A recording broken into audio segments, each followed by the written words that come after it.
بسم الله الرحمن الرحيم. الحمد لله وأشهد أن لا إله إلا الله والصلاة والسلام على رسول الله وعلى آله وصحبه ومن والاه. رب اشرح لي صدري ويسر لي أمري واحلل عقدة من لساني يفقه قولي. With the dua of Musa alayhi salam, I ask Allah subhanahu wa ta'ala to expand my chest with ease and to loosen a knot from my tongue so that I may come across clearly and succinctly and in focus, inshallah. Because today I want to start talking about number one challenge facing Muslims in the West. And dare I say that this is number one challenge in the entire world. It is affecting the way Muslims are perceived of, and it affects the way we are living. It affects the way how we plan for our future. And this number one challenge is none other than Islamophobia. A few years back, if you would have mentioned the word Islamophobia to any person, he would have shrugged it off, saying, "What are you talking about?" Today, even mention the word to a youngster, to children, and they will tell you, yes, it implies that this is hatred of Islam and Muslims. Now, before I go any further, I want to share with you a definition that a non-Muslim who specializes in definitions, in putting together definitions, an entomologist, a person who specializes in these things. His name is Todd Green. How did Todd Green define Islamophobia? This is what he said. He said Islamophobia is the fear of and hostility towards Muslims and Islam that is rooted in racism, and that results in individual and systemic discrimination, exclusion, and violence targeting Muslims, and especially Muslim women and those perceived as Muslims. So this is Islamophobia. It is part of xenophobia. It's hatred of the other.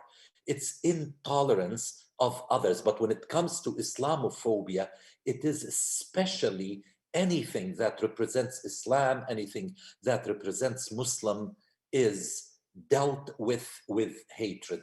Not too long ago, and the memory of what I'm going to share with you will never leave me my entire life. And when Islamophobia hit very close to home, I really was taken by surprise. In London, Ontario, which is perceived to be a city of inclusion, a city of accepting the other, on June 6th, and there isn't any person in the entire globe who did not hear about what happened in my hometown, London, Ontario. You know, it was at 8:40, even the time is very clear in my mind.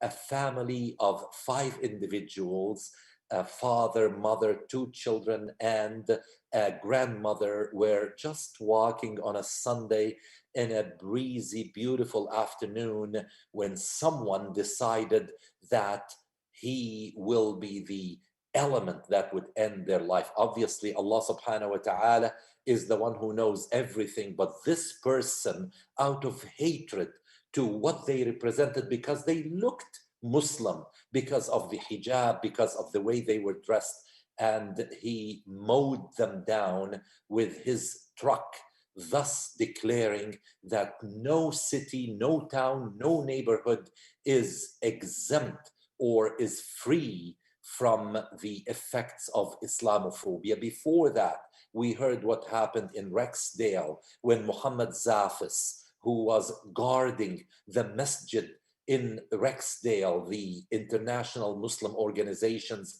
masjid, he was basically killed by right-wing extremists who did not like the fact that there was a Muslim institution in his neighborhood. Before that, in 2017, we heard what happened, and specifically on January 29th, what happened in Quebec City. You know, it is a masjid I visited 6 months before that.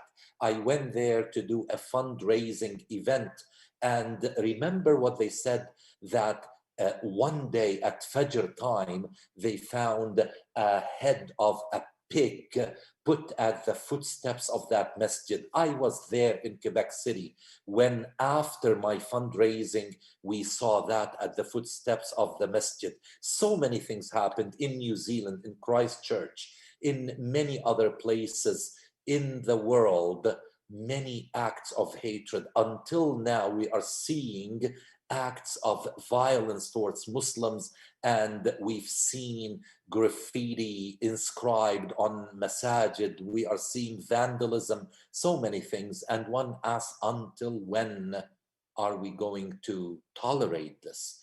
Is this something that we should live with? Is this something that we are going to give to our children? That's why I said that this is #1 challenge. It is not something to be taken lightly.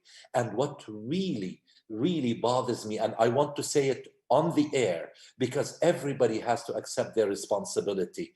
On July 22nd, I was invited to attend what was called the Islamophobia Summit, and so many recommendations were endorsed. Now, after almost 2 months from that date, let us ask ourselves, there is an election underway and there are many campaigns.